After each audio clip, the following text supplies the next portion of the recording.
बच्चों, आज मैं आपके सामने वर्ग 7 की गणित के पूर्णांक की समझ के विषय में चर्चा करने जा रही हूँ। इससे पहले आपने छठी क्लास में प्राकृतिक संख्या, पूर्ण संख्या के विषय में सुना होगा या पढ़ा होगा।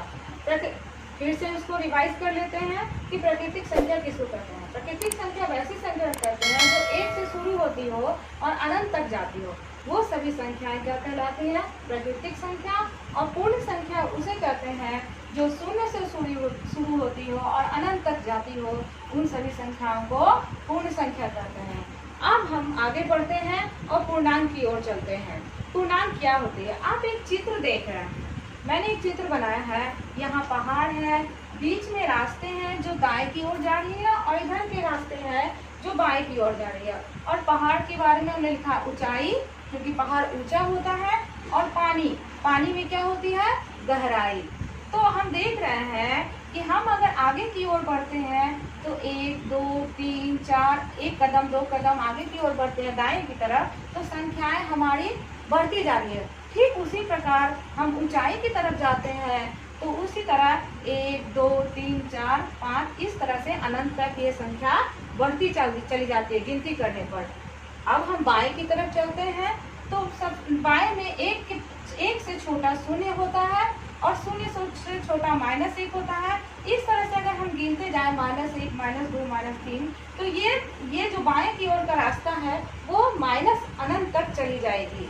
ठीक उसी प्रकार नीचे की तरफ हम देखते हैं कि -1 -2 -3 -4 कितनी गहराई है, वो जितनी गहराई है अनंत तक ये संख्या चली जाएगी। तो इस तरह से हम देखते हैं कि यहाँ ऊंचाई में प्लस वाली संख्या, दाएं में प्लस वाली संख्या तथा बाएं में माइनस वाली संख्या और गहराई में भी माइनस वाली संख्या। तो इन सभी संख्याओं को एक जगह इकट्ठा कर ले तो ये सभी संख्याएं पूर्णांक संख्याएं कहलाएंगी। तो पूर्णांक संख्याओं में कौन कौन सी संख्याएं आएंगी?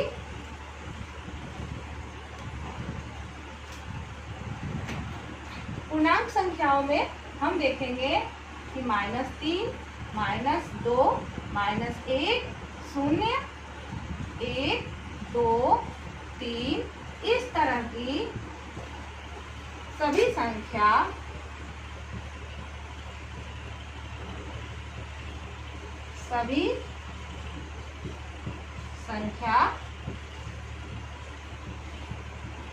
पूर्णांक कहलाएंगी।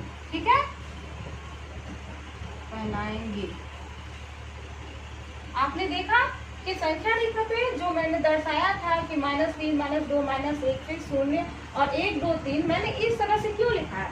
क्योंकि पूर्णांक को अगर हमको जानना है तो उसके लिए हमें एक संख्या रेखा बनाना होगा। संख्या रेखा बनाने पर हम बीचों बीच शून्य निरूपित करेंगे और उसके आगे 1 2 3 4 और अनंत तक जाएंगे। उसके पीछे -1 -2 -3 -4 अनंत तक जाते जाएंगे। अब देखेंगे कि 1 2 3 वाली संख्या को हम क्या कहते हैं। 1 2 3 वाली संख्या जो प्लस के रूप में है, और प्लस को हम दर्शाते नहीं है, प्लस को छोड़ देते हैं, तो प्लस के रूप में है, उसे धन पूर्णांक कहेंगे। धन यानी लाभ होता है तो हम आगे की ओर बढ़ते हैं, और घाटा यानी माइनस, जब हमें घाटा होता है तो माइनस आगे की तरफ पीछे की तरफ बढ़ते हैं। इधर लिख देंगे दाएं और इधर बाएं। तो इस तरफ जो माइनस संख्या है जिसके आगे माइनस का चित्र बना हुआ है उसे हम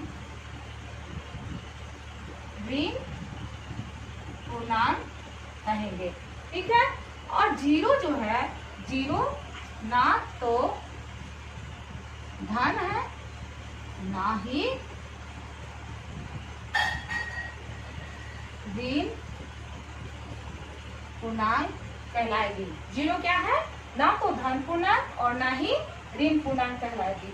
तो पूर्णांक में हमने सीखा कि जो माइनस वाली भी संख्या जिसे ऋण पूर्णांक कहते हैं, 0 ना तो धन है ना तो ऋण है, और 1 2 3 जो प्लस वाली संख्या है जिसको धन पूर्णांक कहते हैं, इस तरह की सभी संख्याओं को हम पूर्णांक कहते हैं। धन्यवाद।